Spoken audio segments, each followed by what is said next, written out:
بيكم في الجزء التاني من حلقة اللي انتوا طلبتوها مني، وانا وعدتكم ان انا هعرضها. بس انا عايزة انوه عن حاجة مهمة جدا.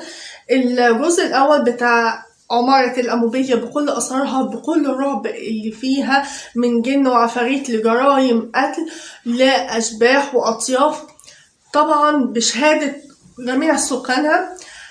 أنا حبيت طبعا انا عرضت الجزء الاولاني ومين سكن فيها والحكايه، واتمنى انتوا تشوفوها. كانت حلقه كبيره بس كان لازم اعرض فيها كل التفاصيل اللي ممكن ما اتذكرتش في اغلب القنوات، بس حبيت بكل مصداقيه وامانه ان انا اعرض لكم من البدايه للنهايه رعب متواصل من الاول للنهايه. بس حبيت ان انا انوه عن حاجه، ان الحلقه يا جماعه بعد انا ما نزلتها وعملت ليها المونتاج حصل فيها حاجات غريبه كده، ولقيت ان المونتاج مره واحده في حاجات اتقطعت، في حاجات اختفت فعلا. والله يا جماعه بامانه مصداقيه، برغم ان هي كانت جابت مشاهدات فاضطريت ان انا احذفها وربنا يعوضني خير ان شاء الله في المشاهدات، وان انزلها من اول وجديد وكده. فده يعني للناس اللي شافوها ظهرت وبعد كده اتحذفت. نيجي النهارده نعرض الجزء الثاني من حلقه المطربه ليلى مراد وشقتها المليانه بالاسرار الحاجات الغريبة والصندارة والأجزاء الغريبة أوي اللي في الشقة. الصندارة المرعبة اللي رافضة أي حد إن هو يجي ناحيتها، أو أي حد يحاول إنه يفتحها يكون مصيره إن هو ممكن دراعه يكسر. وفعلا دراعه كسر. ده كان زميل المخرج خالد الحجر، وكان هيتوفى وكان هيروح فيها فعلا. ومن ساعتها قرروا ان هو موضوع الصندارة دي تفضل مقفولة ومحدش يجي ناحيتها. وخصوصا يا جماعة ان في ناس ذكروا كتير انه في اماكن في الشقة، طبعا الشقة كلها بيبقى فيها حاجات، بس اماكن معينة في الشقة ما تبقاش فيها براحة، او بيحسوا ان بيبقى هم واقفين وحاسين ان في حد بيبص عليهم. وخصوصا اماكن نهاية الكوريدور، ناحية الحمام كده، او المطبخ، وده بالذات المطبخ والصندارة اللي موجودة فوقيه، ودي لغز لوحديها. حاول المخرج طبعا خالد الحجر ان هو يبحث مين اللي كان موجود في الفترة بعد وفاة ليلى مراد، مين اللي كان ساكن في الشقة، لان هو حاسس ان هو بس مش روح او اطراف ليلى مراد وبس مع حفظ الالقاب، حاسس ان في حد تاني واطراف لناس معينه تانية بس ما عرفش مين. ولما حاول يبحث حس ان في حاجه بتوقفه، فقرر ان يسيب الموضوع مقفول زي ما هو. وبعد كده بعد ما هرب، بعد ما اتطرد من الشقه ورعبوه وهرب في عز الليل، قرر الاستاذ ابن ليلى مراد زكي فطين عبد الوهاب ان هو يبيع الشقه، برغم ان هو كان متمسك بها جدا وكان رافض هو واخوه اشرف ان هما يبيعوا الشقه. فقرروا بعد هروب خالد الحجر من الشقه، برغم انه كان قلب جامد جدا وكان قاعد فيها برغم كل اللي شافه وكان بيكلمهم، بس بعد اللي حصل وحس ان هو ضيف غير مرغوب فيه في الشقه، وان هو ما بقوش خلاص يسمعوه وان هم مش عايزينه خلاص واتخانقوا منه في الشقه، فقرر انه يهرب وقال انا اللي جبته لنفسي. ومن هنا وقرار ابن الفنانة ليلى مراد ان هو يبيع الشقة لسبب طبعا احنا استغربناه جدا، لانه كان رافض تماما انه لا يبيعها ولا يأجرها ولا اي حاجة. فبعت عيني اشتريتها شراء لبس. هي واحدة اسمها منار. منار ديت كانت واحدة مش عايشة هنا في مصر، هي واحدة مصرية أمريكية، هي عاشت نص عمرها برا في أمريكا، ولما جت هنا قررت إن هي تعيش بقى وتعيش حياتها هنا في مصر. ويعيني ما كانتش تعرف عن اللي هيقابلها هنا في مصر والشقة اللي هتبقى من نصيبها دي. فقلبت صحابها ان هم يشوفوا لها شقه كويسه وفي وسط البلد وكده، فقعدت تدور ما لقيتش. فطبعا صحابها قالوا لها ان في شقه كويسه في عماره كويسه جدا ومشهوره وشوفيها موجوده في وسط البلد. هل كانوا يعرفوا ولا ما كانوش يعرفوا بموضوع الشقه دي؟ ما نقدرش نظلم حد. فلما شافت الشقه هي عجبتها، ما كانتش تعرف ان دي شقه ليلى مراد، ولما شافتها لقت ان ونزلت قررت ان هي فعلا تشتريها. هي شقه مساحتها حوالي 100 متر، اوضتين نوم وطبعا اوضه مكتب وحاجات كده، فيعني مساحتها صغيرة، بس الشقة حلوة والعمارة كبيرة طبعا، وهقول عليها تفاصيل كتيرة جدا. العمارة دي في حلقة منفصلة، لأن في ناس طلبوا مني معلومات عن عمارة الأموبيليا، هعرضها في قناتي الأساسية قناة روشا مصطفى، وهحط لكم لينك القناة تحت في صندوق الوصف. فنرجع لمنار. فيعني هي اشترت الشقة، هي يعني عجبتها، فلقت بعد ما نزلت وقررت ان هي فعلا تاخد الشقة، فلقت ان في تليفون بيرن عليها. فلما فتحت ما تعرفش طبعا دي شقة مين، شقة عجبتها وهتشتريها.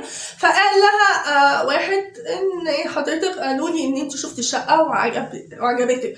فقالت له ايوه. قال لها انا زكي فطين عبد الوهاب. قالت انا كنت اعرفه لانه طبعا مشهور وكده وعارفه والدته. وقال لها ان دي شقه والدتي الفنانه ليلى مراد. فهي اتفاجئت، يعني الشقه عجبتها، والصدفه ان هي كمان من محبي الفنانه الراحله ليلى مراد، فقررت ان هي تشتريها وما صدقت طبعا، واكيد الشقه بمبلغ يعني وقدره. فهي قررت ان هي تشتريها طبعا وتدفع فيها اللي هم عايزينه، وفعلا اشترت الشقة وهي ما كانتش تعرف ايه اللي موجود في الشقة. وفعلا دخلت الشقة، ولما استضافوها في احدى البرامج وقالوا لها على اللي في الشقة، قالت لهم فعلا، قالوا لها ان في الشقة انت بتحسي بحاجة، او زي ما بيقولوا ان الشقة ملبوسة او في حاجات، او بتحسي بحاجات او بخيالات في الاماكن في الشقة وخصوصا في المطبخ. قالت لهم فعلا، واكدت ان هي بتشوف حاجات وبتحس بحاجات، وقالت ان هي ساعات بتبقى واقفه في المطبخ ان هي بتحس ان في حد بيبص عليها. وطبعا اكتر الناس ذكروا حكاية المطبخ دي، بس طبعا كانت زعلانه جدا وكانت غضبانه ان هي ما كانتش تعرف بحكايه الشقه، وان ابن الفنانة الراحلة ليلى مراد ما كانش امين معاها في النقطة دي، وان هو ما قالهاش حقيقة الشقة، ولا اللي بيشوفوا جوه الشقة، ولا الناس اللي عاشوا فيها، ولا الناس اللي عاشوا فيها وهربوا زي المخرج خالد الحجر. فطبعا هي لما شافت الحكايات دي بنفسها وعاشت وحست بالحاجات دي كانت غضبانه جدا، وقالت ان هو ما كانش امين معايا، وان هو ما قاليش ليه على حكايه الشقه. فكانت زعلانه جدا بس ما استحملتش، يعني هي مش متعودة يعني خالد الحجر برغم كان قلبه جامد ومتعود وحاسس بالحاجات دي، وكان بيشوف الجن من صغره وكان بيحس بالحاجات دي يعني، وكان قلبه جامد وعايش معاهم كده، بس جات له فترة انه خاف وترعب وهرب بعد ما حس ان هو خلاص ان هو بيطردوه مش عايزينه، زي وروا له الوش التاني. فطبعا هرب. فما بالكم البسكوته الرقيقه اللي انتوا شايفينها دي، بسكوتايه رقيقه كده ومش متعوده، وانتوا عارفين كمان الاجانب مش متعودين على الحاجات دي، وحتى لو واحد مصري في ناس بتخاف طبعا يعني اهو. فطبعا انما البسكوته الرقيقه الجميله دي طبعا هتعيش ازاي، وخصوصا شكلها كانت قاعده لوحديها، فهي ما استحملتش والله. لو قاعده مش لوحديها، لو قاعده معاها امك لا اله الا الله برضه مش يعني هتخاف ومش هتقدر ومش هتستحمل. فهي ما استحملتش وما قعدتش في الشقة دي غير فترة قليلة جدا، بس محدش يعرف هل الشقة دي سابتها مقفولة ولا اتباعت ولا ايه بالظبط، محدش يعرف. هي كل اللي احنا نعرفه ان هي ما قدرتش نكمل في الشقة، وان هي سابت الشقة اتباعت، بس لو باعت كنا عرفنا. قفلتها، هي مش فارقة معاها ولا حاجة، ايه الله اعلم، بس ما قدرتش ان هي تقعد فيها. دي كانت حكاية الامريكية منار اللي اشترت الشقة. ودي كانت الجزء التاني، حلقة صغيرة، بس انا بقى هحكي لكم تفاصيل خطيرة عن عمارة الأموبيليا. وللعلم يا جماعة العمارة لهذا الوقت والوقتنا الحالي ان في ناس كتيرة بيشتكوا منها وبيحسوا فعلا بوجود اطياف او طاقات بتسمى طاقات يعني سواء سلبيه او ايجابيه موجوده في العماره. وخصوصا ان عماره الانبوبيه دي يا جماعه هي مش عماره، هي عماره يعني عمارتين في قلب عماره، يعني لكم ان تتخيلوا فوق ال 370 شقه و27 اسانسير. ده انا هقول لكم معلومات شامله كامله في قناه روشا مصطفى، والله يا جماعه دي ما اتذكرتش في اي فيديو.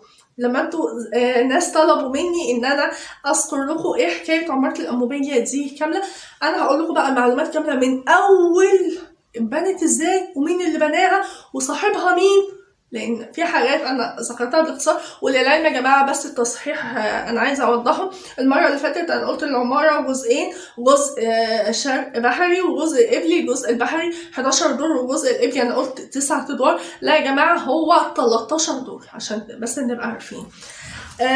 فدي الملخص السريع لعماره الانبوبيه بكل اثارها ورعبها والغازها والجرائم اللي حصلت جواها. وهنحكي بقى حكاية العمارة من البداية للنهاية. صدقوني الحلقة اللي جاية في قناة روشا مصطفى هتبقى حلقة حلوة قوي، هتبقى مشوقة لأن ناس كتير ما يعرفوهاش. استنظروني في الحلقة اللي جاية إن شاء الله. صدقوني يا جماعة في قناة بقى بيت الرعب هعمل لكم شوية حلقات جاية جامدة، يعني ايه القلب جامد زي ما قلت لكم. القناة دي قناة للناس اللي قلبها جامد، يعني ايه اللي ما يخافوش، الناس اللي بتخاف او بتشكك في الحوارات دي او في وجود الجن والعفاريت والطاقات وكده والارواح وكده، يبقى انت مكانك موجود في وسطنا، لان الحاجات دي مذكوره في القرآن وكمان في الحاجات الطاقات والحاجات دي مذكوره كمان في العلم، يعني مذكوره، فانت مش هتقدر تكذب. اكيد العلاج عشان محدش كان فيه بعض الناس قالوا لي ده انتوا بتروجوا للسحر، احنا اللي بنروج للسحر ولا الحاجات، لا احنا كمان بنذكر ان الحاجات دي علاجها القرآن، كلام ربنا هو علاجها. عشان كده لما بنعمل اي حاجه انا ببتدي الحلقه بقرايه سوره الكرسي وبختمها بقرايه سوره الكرسي.